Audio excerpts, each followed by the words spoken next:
మనం అప్పుడప్పుడు అనుకుంటుంటాం దేవుడు మనకి ఎందుకు రెస్పాండ్ అవ్వట్లేదు అనేసి. ఆయన ఎలా రెస్పాండ్ అవుతారో ఈ చిన్న కథలో. కిరణ్ అనే వ్యక్తి ఆంజనేయ స్వామి భక్తుడు.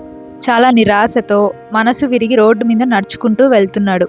వెళ్తూ తన మనసులో, స్వామి నాకే ఎందుకు ఈ కష్టాలు, ఇంక నేను భరించలేను, ఈ జీవితం చాలు, ఇంకా ఏదో అద్భుతం జరుగుతుందని నేను ఎదురు చూడలేను అని అనుకున్నాడు. అక్కడ ఒక పావురం దెబ్బ తగిలి పడుండడం చూశాడు. ఆ దెబ్బతోనే ఆ పావురం ఎగరడానికి ట్రై చేస్తుంది, కానీ అది ఎగరలేకపోతుంది. దాని పరిస్థితిని చూసిన కిరణ్ ఆ పావురాన్ని ఎత్తుకొని దగ్గరలో ఉన్న హనుమాన్ ఆలయానికి తీసుకెళ్లాడు.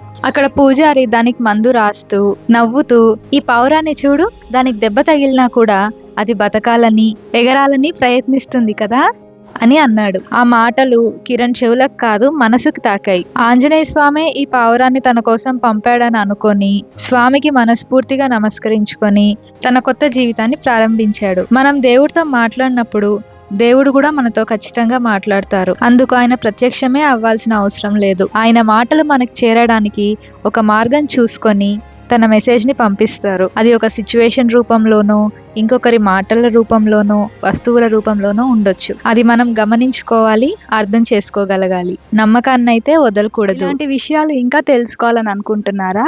అయితే భక్తిమయం 9 ఛానల్ కి సబ్స్క్రైబ్ చేసుకోండి.